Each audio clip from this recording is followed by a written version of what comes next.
কিন্তু এভাবে কি বাধা দিলে রিপাবলিক বাংলা খবর করবে না? তা তো হয় না। আর কত নিচে নামবে এই প্রশাসন? যখনই রিপাবলিক খবর করতে যায় প্রশ্ন করে, রিপাবলিককে বাধা দেওয়া হয়। এবারেও দেখা গেল যখন কোর্টে পেশ করা হচ্ছে বা কোর্টে যখন আনা হচ্ছে রবীন্দ্রনাথ ভট্টাচার্যকে, ধৃত তৃণমূল কাউন্সিলর, তাকে যখন আনা হচ্ছে সেই সময় আমাদের প্রতিনিধি ঐন্দ্রিলাকে কিভাবে বাধা দেওয়া হচ্ছে। রীতিমতো পরতে পরতে সামনে লোকজনকে দাঁড় করিয়ে দেওয়া হয়েছে যাতে ঐন্দ্রিলা এগোতে না পারেন।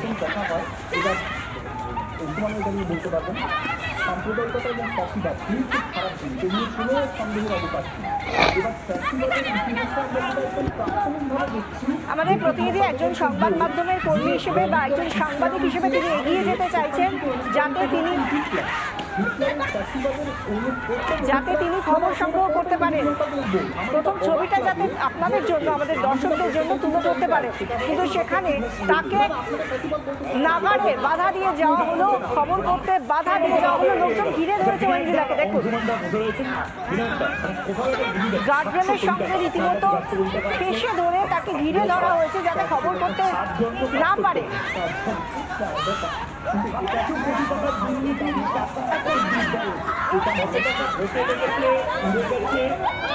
এবং পুলিশ, সেখানে পুলিশ দাঁড়িয়ে দাঁড়িয়ে দেখছে, একজন মহিলা সাংবাদিক। নমস্কার বন্ধুরা, আমি আশিস সেনগুপ্ত, বিশ্লেষক। দেখলেন তো কি হলো? রিপাবলিকের মহিলা সাংবাদিককে ধাক্কাধাক্কি, আক্রমণ, পুরুষ আইনজীবীরা বাধা দিলেন, তারপরে হাত মুচকে দেওয়া, ধাক্কাধাক্কি করে ভয় দেখানো, প্রশ্ন করতে না দেওয়া। রিপাবলিক বাংলাকে এত ভয় পায় কেন তৃণমূল? দেখুন, এটা জানতে রকেট সায়েন্স লাগে না যে তৃণমূল বিরোধী রিপাবলিক বাংলা। হ্যাঁ, এটা সবাই জানে। ঠিক সেরকমভাবেই প্রচুর মিডিয়া আছে যারা তৃণমূলপন্থী। এখন দেখুন, আইডিয়ালি একটা মিডিয়াকে হওয়া উচিত নিরপেক্ষ বা নিউট্রাল, কিন্তু পশ্চিমবাংলার বাস্তব হলো এখানকার কোনো মিডিয়া নিরপেক্ষ বা নিউট্রাল না। তারা সবাই হয় শাসক পক্ষের, নয় বিরোধী পক্ষের। কেউ খোলাখুলি ওপেনলি, কেউ একটু পরোক্ষভাবে। কিন্তু প্রতিটি মিডিয়ার অধিকার আছে প্রশ্ন করার নেতা নেত্রীদের, এবং প্রশ্নগুলো বেশিরভাগ ক্ষেত্রেই অপ্রিয় হবে। এটা বিজেপির ক্ষেত্রেও প্রযোজ্য, তৃণমূলের ক্ষেত্রেও প্রযোজ্য, সিপিএমের ক্ষেত্রেও প্রযোজ্য। অপ্রিয় প্রশ্ন আপনি উত্তর নাই দিতে পারেন, আপনি মৌখিকভাবে কিছু বলতে পারেন যে আপনি দালাল, এই ওই অনেক দেখেছেন তো কি বলে, কিন্তু তার মানে এই না আপনি আক্রমণ করবেন।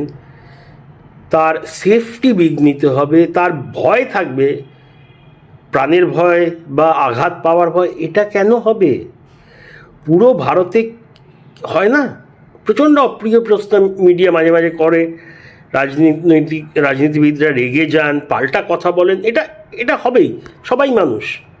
কিন্তু তাই বলে মারধর করব, এটা দাগিয়ে দেব, উস্কানি দিয়ে দেব, এ কিভাবে সম্ভব? এটা কীরকম গণতন্ত্র? মানে শাসক দল যা ইচ্ছা করবে।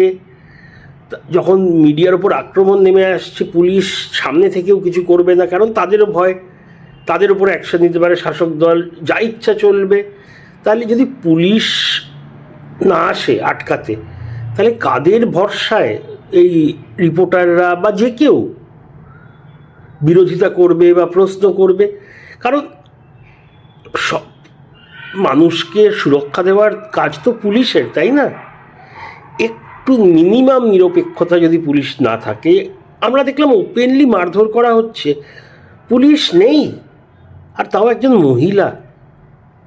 ভাবুন তো তার অবস্থা। আর আজকালকার দিনে তো সব কিছু হয়ে যাচ্ছে। মুর্শিদাবাদে দেখেছেন কি হয়েছিল? উনি তো মানে ধর্ষণ হতে হতে বেঁচে গেছেন, তাও উনি কিন্তু বিরোধী পক্ষের মিডিয়া ছিলেন না, শাসকের পক্ষের মিডিয়াই ছিলেন, তবুও হয়ে গেছিল। তাহলে ভাবুন, ইনি রিপাবলিকের মহিলা সাংবাদিক, ইনার তো আরও অনেক কিছু হওয়ার ভয় ছিল।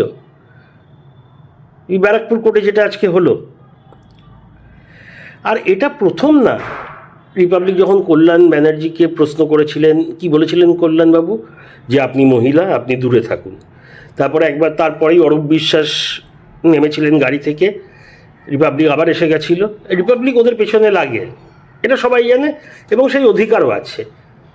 যেমন বিজেপি বিরোধীরাও বিজেপিদের উল্টোপাল্টা প্রশ্ন করে, হয় উত্তর দিন, নয় ইগনোর করুন। তো অরূপবাবু বললেন আপনারা আছেন, আমি এখানে নামবো না। তারপরে এই যে মুর্শিদাবাদে যেটা হলো, বিশাল দাঙ্গা ভাঙচুর, যেখানে জি 24 ঘন্টার মহিলা সাংবাদিক সোমা মাইতিকে হেনস্থা, শ্লীলতাহানি সব কিছু হলো। তারপরের দিন ওখানে আবার রিপাবলিকের সাংবাদিকদের আক্রমণ হলো, মারধর করা হলো। ওদের একটাই দোষ, ওরা নাকি রিপাবলিক, তাই ওরা নাকি দালাল। মানে অপ্রিয় প্রশ্ন করা যাবে না। হতে পারে প্রশ্ন ভুল, হতে পারে রিপাবলিক বিজেপি সমর্থক, মেনে নিলাম, কিন্তু প্রশ্ন করার জন্য মারধর কেন হবে? এটা কীরকম গণতন্ত্র? এটা কি মানে বারবার এখন এই প্রশ্নটা আসছে, পশ্চিমবাংলা কি ভারতের একটি অঙ্গরাজ্য নয়? সাংবাদিকদের মানে ফোর্থ পিলার অফ ডেমোক্রেসি, যা গণতন্ত্রের চতুর্থ স্তম্ভ, তাদের যদি নিরাপত্তা না থাকে, তাহলে আমার আপনার কি অবস্থা? আর আমার আপনারও অধিকার আছে প্রশ্ন করার। কিন্তু দেখছেন তো আজকাল প্রশ্ন করলেই পুলিশ দিয়ে হয় গ্রেফতার করানো হচ্ছে, নয় ফাঁসানো হচ্ছে। একটা ত্রাসের রাজত্ব চলছে। মানে আমি একটা করতেও প্রতিবাদ, এইটা বলতেও আমার ভয় লাগে যে আবার কি হবে, আমায় কিছু করবে না তো? এটা শুধু আমার না, সবার ভয়। মানে সাধারণ মানুষ ত্রস্ত হয়ে আছে, ভীত হয়ে আছে। আপনিই ভাবুন, আপনার কি সাহস হবে তৃণমূলকে প্রশ্ন করার বা নিন্দা করার? এই আপাতত এই খুবই ন্যাক্কারজনক ঘটনা যে আজ যে রিপাবলিকের মহিলা সাংবাদিকের সাথে যা হলো।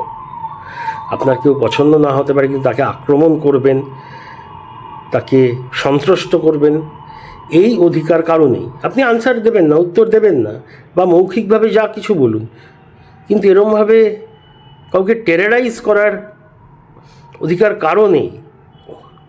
আমি জানি না কবে বিচার হবে, কবে গণতন্ত্র ফিরবে। আশা রাখছি। আপনারা এখানেই থামলাম। আপনারা আপনাদের মতামত জানাবেন। অনেক অনেক ধন্যবাদ শোনার জন্য। জয় হিন্দ, টাটা।